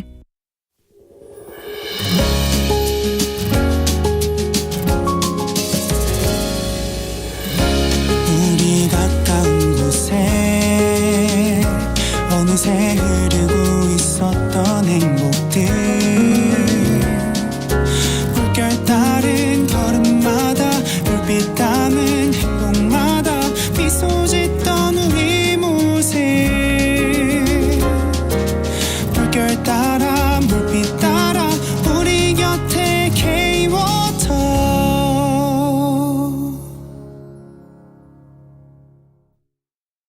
잠시 후 8시 반부터 일부 지역국에서는 해당 지역 방송을 보내드립니다. 손이 시려워 발이 시려워 겨울바람 때문에 아무리 추워도 여러분의 자산은 꽁꽁 얼면 안 되기에 오늘도 홍사원의 경제쇼는 바른 정보만 준비하겠습니다.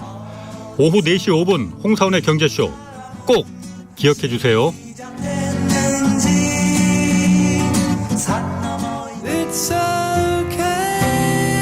진행은 서툴지만 내용은 알찹니다. 진실의 편에서 정의의 편에서 약자의 편에서 뉴스를 전합니다. 주진우 라이브와 함께 더 많이 더 오래 웃었으면 좋겠습니다. 매일 오후 5시 5분 KBS 1라디오 주진우 라이브. 지금 시각은 8시 30분입니다. KBS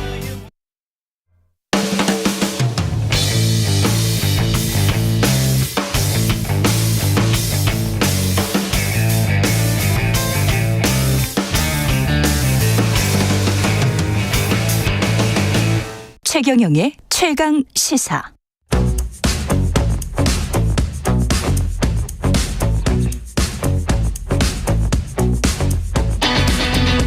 심리로 들여다보는 세상 이야기.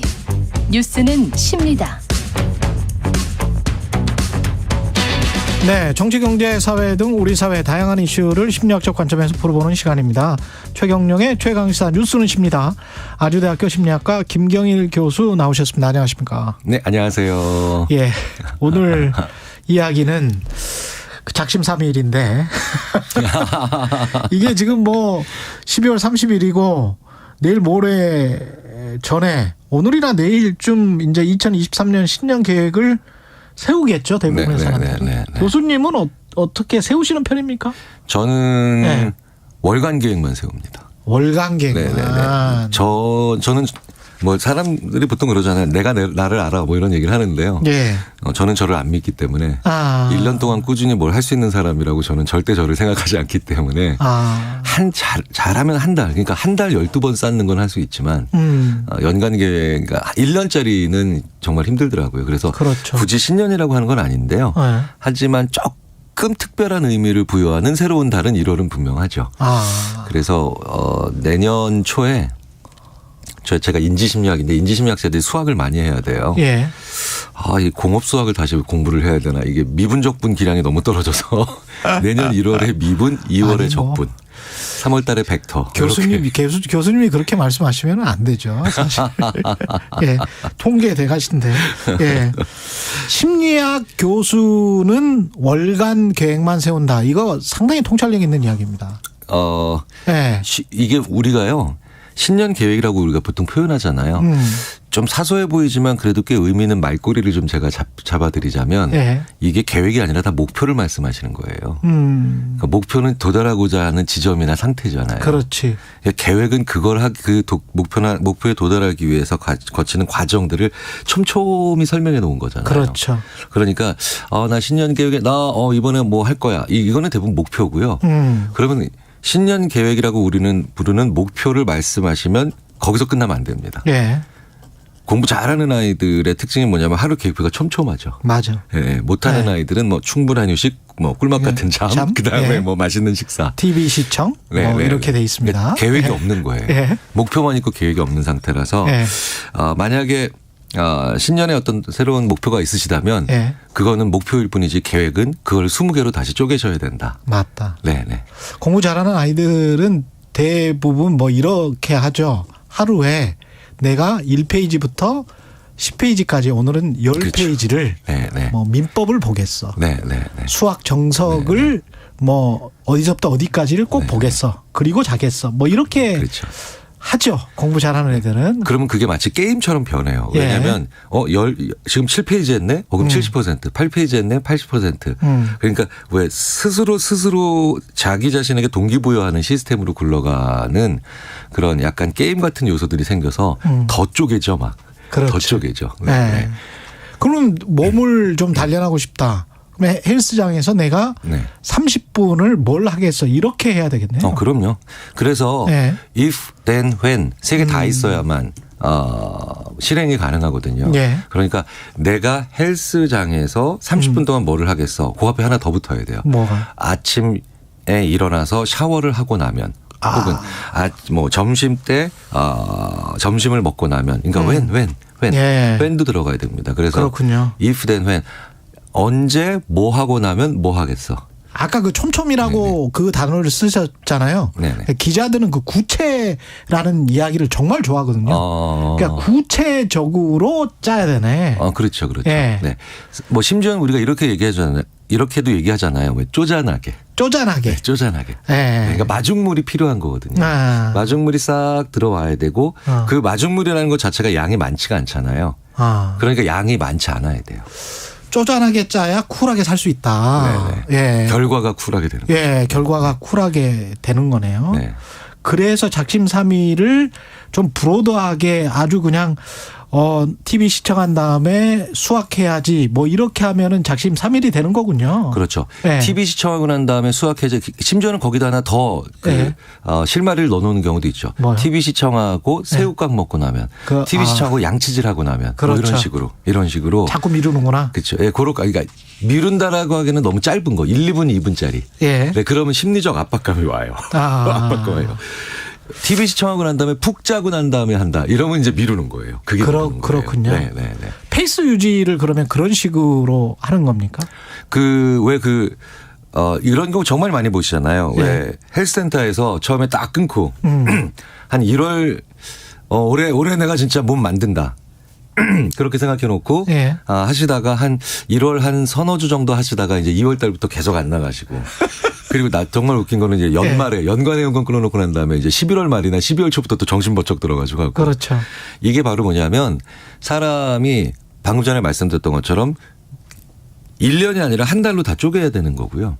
그 한 달 정도가 인간이 생각할 수 있는 사실 가장 큰 단위라고 봐야 됩니다. 그러네. 왜 굳이 우리가 매일매일 24시간 해가 뜨고 지는데 왜 굳이 대부분의 문화에서 대충 12개로 나누고 그걸 다시 또 한 30일로 나눴을까요? 예. 그게 꼭 모든 문화에서 다 똑같이 하는 건 아니지만 유사한 단위들이 있어요. 맞아요. 중국에도 서양에도 그 12라는 숫자 굉장히 중요해요. 그렇죠. 예. 그러니까 인간이 계획을 짜고 그다음에 목표를 만들어서 그걸 잘 돌릴 수 있는 단위가 1년이나 10년은 아니라는 겁니다. 네. 그걸 나중에 이렇게 지나고 난 다음에 보니까 대단한 걸 해낸 거지. 사실은 한 며칠 혹은 길어야 한 2, 30일 정도의 아주 가까운 플랜만을 계획만을 만들어서 실행할 수 있고요. 그렇기 때문에 좋아. 이번 달 헬스. 그러면 가운데 딱 잡아서 15일까지는 나 벌써 이만큼 했네. 이렇게 생각을 해야 되고요. 16일째부터는 이만큼 남았네. 그래서 이거를 투 데이트, 투 고 프레임이라고 합니다. 심리학자들이. 재밌네. 네. 계획을 안 세우는 사람들 있잖아요. 네네. 네, 나는 계획 같은 거 없어도 잘할 수 있어라는 자신감일 수도 있고 계획이 좀 귀찮아 이렇게 생각하는 사람들일 수도 있고 어떻게 보십니까? 일단 계획 없이도 잘할 수 있다면 정말 부러운 분들이죠. 정말 잘하신다면. 예, 진양철 회장님 같은 분들. 네네. 그런데 흔한 경우는 아닙니다. 예. 굉장히 기본적으로 계획 없이도 정말 잘하는 분들 있잖아요. 매우 이례적으로 난 정말 이런 좋은 걸 가질 거야 라고 하는 접근 동기나 죽어도 이것만큼은 피할 거야. 라고 하는 회피 동기가 둘 중에 하나가 확실하게 굉장히 그 시점에 강한 분들이에요. 네. 우리도 살면서 가끔 생애에 한 1, 2년 정도 그런 시기가 있는데요. 근데 사람이 그렇게 의지와 집념만으로 살아가기는 되게 어려워요. 그럼요. 네. 얼마나 나약한 게 사람의 마음입니까? 그럼요. 그래서 그거 좀 풀어질 때도 있어야지. 그럼요. 왜냐하면 인간성 없어 보여. 너무 그렇게 살면은 나중에 허무한 삶이 될 수도 있어요. 그렇죠. 네. 그래서 너무 나를 믿지 마시고 네. 그렇다고 비관만 또 하시지 마시고 놀 때는 놀아야지. 그렇죠. 네. 그래서 조금 쪼잔한 계획을 세워보자. 이게 더 좋은 편이 아닐까 싶어요. 습관을 잘 만들어서 성공한 그 사람들이 너무 많기 때문에 습관 만드는 건 분명히 이제 중요할 것 같은데 좋은 습관을 만들기 위해서는 어느 정도 내가 그 습관에 익숙해지는 그리고 그게 내 삶의 일부가 되는 그런 어떤 일정 정도의 훈련 기간, 습관 훈련 기간 뭐 이런 게 있을 것 같아요. 그게 어떻습니까? 사람마다 다릅니까? 아까 처음에 말씀드렸다시피 왜 if, then, when 이 세 개가 다 있어야 습관을 만들기가 쉬운 요소라고 말씀드렸죠. 그렇죠. 여기 또 하나의 요소가 있습니다. 기분이 좀 울적하거나 다소 약간 침울하거나 어쨌든 기분이 아주 좋은 상태가 아닐 때 시작을 해야 그 습관 형성이 쉬워져요. 왜냐하면 기분이 되게 좋잖아요. 그러면 옛날처럼 계속 그걸 유지하고 싶다는 생각이 더 강해집니다. 그래서 기분이 굉장히 좋은 날 새로운 습관을 한번 만들어 볼까라고 시작을 하잖아요. 잘 안 돼요. 그러네. 네. 그런데 이번에 회사 인사고과 평가를 받는데 별로네. 이런 날이 있죠. 그러네요. 네, 그다음에 나 요즘 왜 이렇게 감기 걸렸어, 뭐 이렇게 몸이 안 좋아. 네. 그럴 때 오히려 아주 처참하게 무너진 날은 아무것도 못 하니까 일단은 기본적으로 빠져나오는 게 문제겠지만 기분이 살짝 좀 다운돼 있거나 좀 떨어져 있거나 아니면 침울하거나 우울한 날 그러면 벌써 몸이 변화를 만들어내겠다라고 하는 동기가 생기죠. 그때 내 책상머리나 아니면 어딘가 스마트폰 어딘가에 새로 시작하고 싶은 것들에 대한 리스트가 있으면 그게 최적의 조건이에요. 그래 맞아 이런 게 있었지 오늘 한번 해볼까? 그러면 굉장히 재미있게도 한 3, 4일이나 4, 5일 정도 계속하기가 쉬워져요. 그렇군요. 네. 그러니까 뇌가 자꾸 나한테 신호 줍니다. 네. 이걸 함으로 인해서 빠져나오자. 빠져나오자.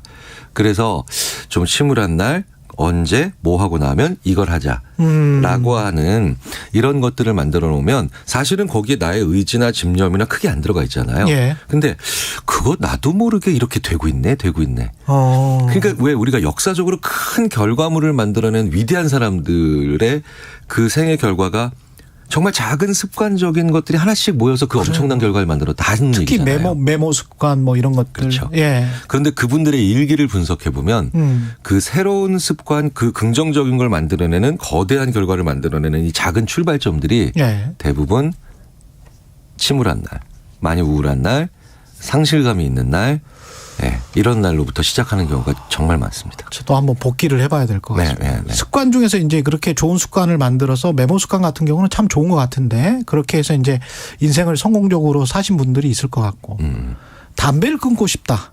나쁜 습관이 내가 있다. 이거 어떻게 해야 됩니까? 심리학자들이 제일 많이 하는 뭐 이제 이 분야에서 최고의 전문가는 이제 의지력의 재발견이라고 하는 이제 책의 저자인 로이 바우마이스터 교수가 뭐 가장 뭐 이 분야에서는 유명한 분인데요. 쉽게 말씀드리자면 나쁜 습관을 내가 없앨 수 있을 거라고 하는 착각을 버리시라. 안 없어진다는 겁니다.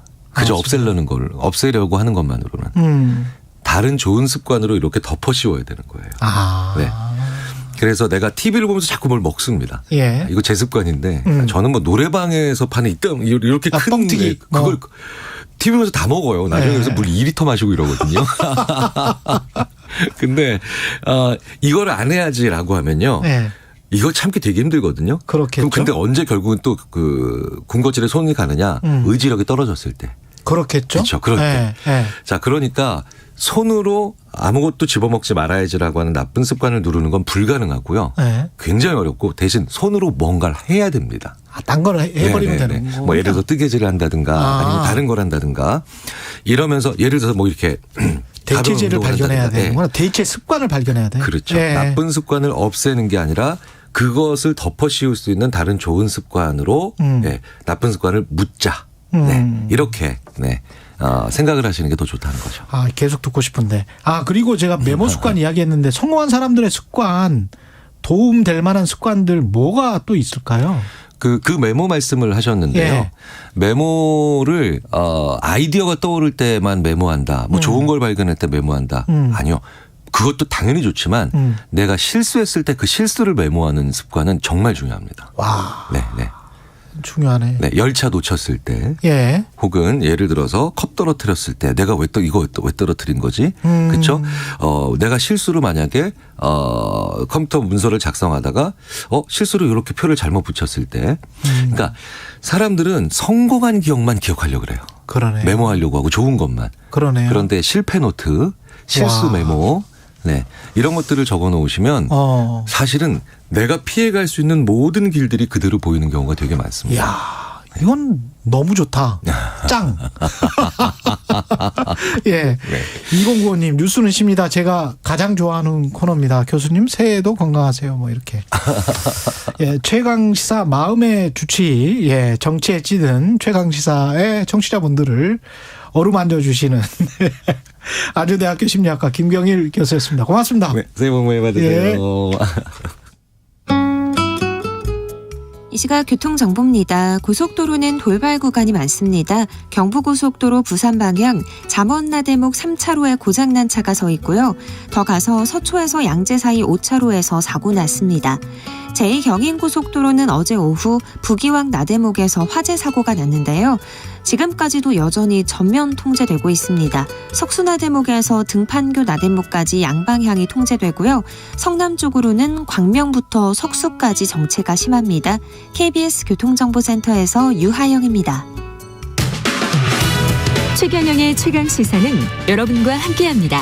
짧은 문자 50원, 긴 문자 100원이 드는 샵 9730. 어플 콩과 유튜브는 무료로 참여하실 수 있습니다. 네, 중국이 사실상 제로 코로나 정책을 폐기하면서 확진자가 급격히 늘고 있다고 합니다. 문제는 중국발 여행객, 이게 그 제로 코로나 정책을 폐기했으니까요. 급증할 수가 있는데 미국 등은 중국발 입국자 규제를 지금 강화를 하는 정책을 이미 실시를 했고 우리는 오늘 대책을 발표할 예정입니다. 중국 현지 직접 연결해 보겠습니다. 중국 베이징에 거주하고 있는 이철 작가님 전화로 연결돼 있습니다. 안녕하세요. 네, 안녕하세요. 예, 작가님 말씀 많이 들었습니다. 예. 그 경제 전문가시기도 하고 그래서 그 현지에서 계속 지금 오랫동안 사셨기 때문에 누구보다 사정을 잘 아실 것 같은데 지금 베이징의 코로나 상황은 어떻습니까? 지금 전폭적으로 확산되고 있는 중이고요. 예. 네, 여러 보도로는 이미 지금 피크를 넘어섰다고 그렇게 이야기들 하고 있습니다. 예, 피크를 넘어섰다. 그러니까 감염되는 사람 수가 피크를 도달하고 지금 내려오고 있는 중이라는 거죠, 벌써. 정점을 찍었다. 예. 네, 정점을 찍었습니다. 그러면 한 도시에 뭐 수백만 명이 감염되고 그런 상황인가요? 네, 그렇죠. 예. 베이징 같은 경우는 공식 인구가 2,200만 정도인데요. 예. 40% 이상 이제 감염이 된 걸로 이렇게 추정치가 나오고 있습니다. 뭐 며칠 사이에요? 요 한 달 사이에? 실제로 이번 확산이 시작된 거는 11월 중순경에 확산이 시작된 것으로 보이고요. 예. 다만 정부 발표가 숫자가 굉장히 적었기 때문에 알려지지 않았을 뿐인 것 같습니다. 그러네요. 그러면 한 달 반쯤 동안에 40% 그전에 감염됐던 사람들 생각하고 그러면은 상당히 많은 사람들이 뭐 집단 감염 쪽으로 가고 있는가 보네요. 예, 그렇습니다. 병원이나 의원들 같은 경우에 워싱턴 포스트 보도를 보면 의사 간호사들도 지금 감염돼서 병원이 문을 못 여는 병원들도 있다. 뭐 이렇게 지역에서는 나오는 것 같은데 그 베이징 상황은 어떻습니까? 그게 사실이고요. 예. 지금 정부가 제대로 발표를 하지 않고 있는 상태에서 확산이 시작이 됐고 갑자기 사람들이 병원으로 몰려 들어오니까 예. 병원에 있던 의료진부터 이제 감염에 가장 먼저 노출이 된 거죠. 그래서 지금 그 의료진들의 피해가 심하고요. 베이징 같은 경우에는 소문에 의하면 삼동 같은 곳에서 의료진들을 300명에서 500명 정도 긴급 지원을 받았다고 합니다. 의료진을 긴급 지원을 받았다.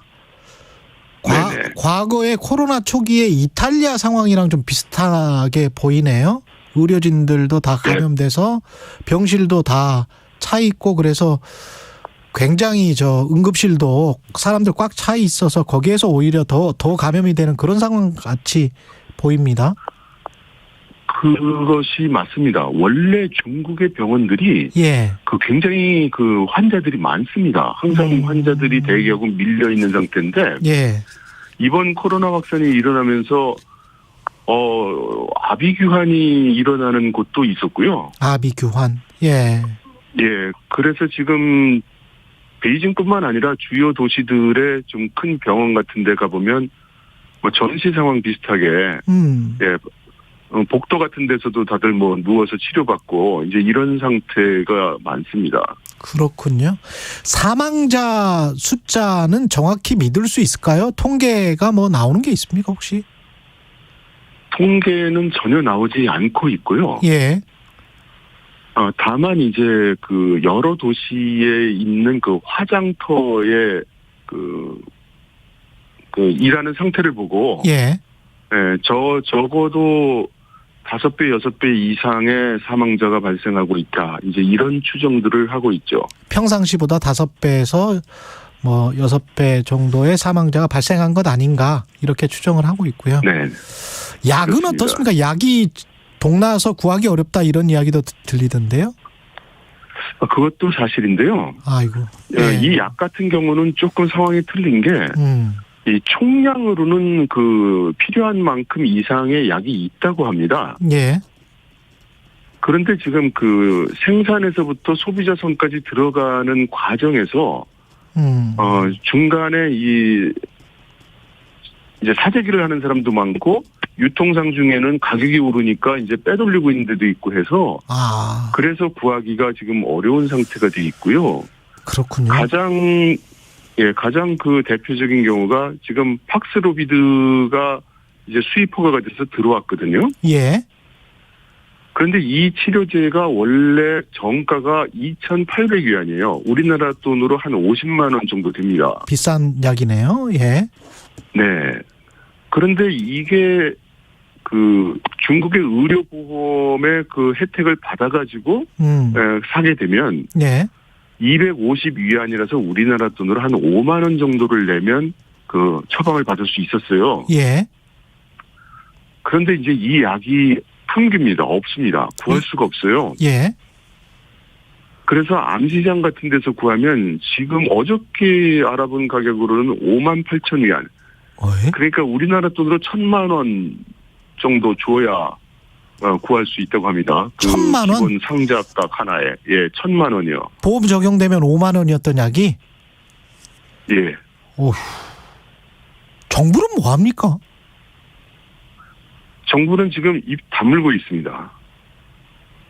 야, 이 공산당 정부가 이게 정말 이런 부정부패가 많다라고 이야기는 들었습니다만은 좀 심각한데 이게 어떻게 중국처럼 통제가 잘 되는 나라에서 이런 일이 일어난다는 것도 참 희한하네요. 왜 이런 거죠?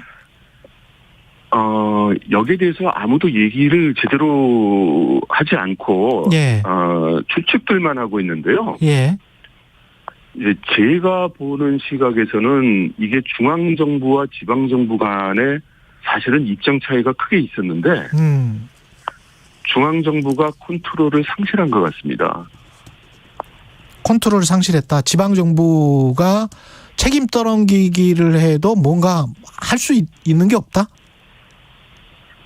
예, 이 상태가 원래 그 중앙정부가 지난 11월 11일에 소위 코로나 방역 중대 발표라는 걸 했습니다. 예.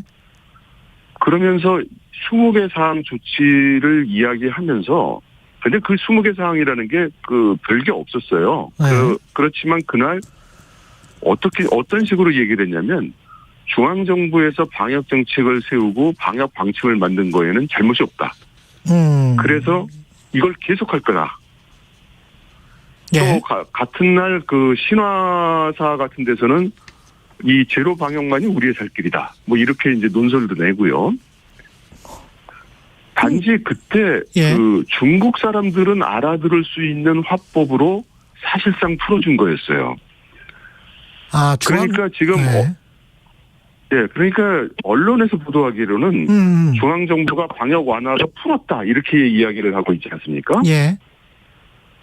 그런데 그 정확하게 얘기를 하면 중앙정부는 풀지 않았어요. 풀지 않았는데 지방정부랄지 중국 사람들은 알아들을 수 있게 정부가 푸는구나. 그래서 내용적으로는 푸는 방향으로 갔고 중앙정부는 시진핑의 체면을 살릴 수 있게 그 대외적으로는 우리가 풀지 않고 있다라는 그 명분은 계속 지키고 그런 셈입니다. 대외적뿐만 아니라 대내적으로도 지금 다만 여러 가지 문제가 있다는 것을 인정하고 그리고 그 문제는 우리 정책은 잘못이 없는데 지방정부 일부에서 과도한 집행을 해가지고 이런 문제가 일어났다. 이제 이런 식으로 얘기하는 거죠. 이미 저렇게 이야기를 해버렸으면 주워 담기도 힘들고 그러면은 집중적으로 지원을 해주거나 뭔가 못하고 지방정부에게 계속 책임을 전가시키겠네요. 공산당 정부가. 그러니까 이 상황이 어떻게 된 거냐면 지방정부는 이 팬데믹 3년 동안 예. 이 방역 정책 하느라고 이제 세수도 굉장히 줄어들었고요. 이제 힘든 감세도 상황에서. 많고 경기도 힘들고 그리고 이제 그 방역 정책 하면서 그 고용한 사람들이라든가 진단하는 하청 기업들한테 줄 돈도 지금 떨어진 상태에서 예. 중앙정부에서 너희들이 너무 과도하게 집행해서 그렇다 이렇게 얘기를 하고 예. 또 기자가 질문을 하거든요. 예. 내가 만약 감염이 되면 어떻게 됩니까? 그러니까 대답을 이렇게 해요. 일주일간 격리하면 됩니다. 똑같네 그러면. 이게 예. 똑같은데 예. 이게 무슨 뜻이냐면 그 격리를 지방정부에서는 엄격하게 하기 위해서 수용소에 집어넣고 막 그 아파트를 걸어 잠그고 이랬었잖아요. 예. 그러니까 중앙정부가 한 말은 과거와 달라진 게 없지만 그 톤과 암시는 일주일간 집에서 격리해도 있으면 된다. 되잖아.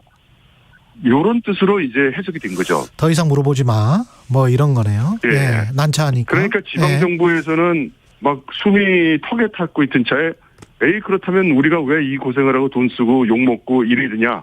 풀자. 그리고 일제히 푸는 거예요. 알겠습니다. 그런데 중앙정부는 지방정부들이 일시에 이런 식으로 180도 유턴을 할 줄은 몰랐던 것. 1분도 안 남아서 중국 경제는 이렇게 되면 춘절이랄지 뭐 어떻게 되는 거예요?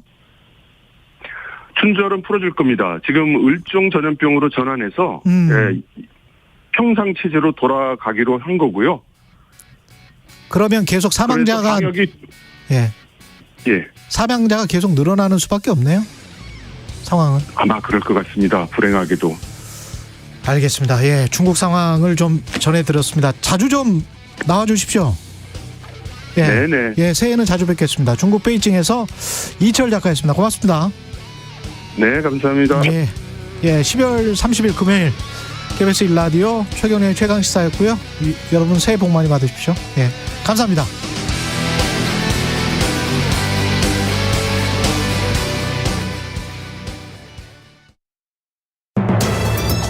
겨울철 한파와 폭설로 인한 피해를 예방하기 위해서는 먼저 한파 소식이 들리면 수도 계량기와 수도관을 보온재로 감싸고 수도 꼭지를 조금 열어 물을 흐르게 해서 동파 사고를 대비해야 하는데요.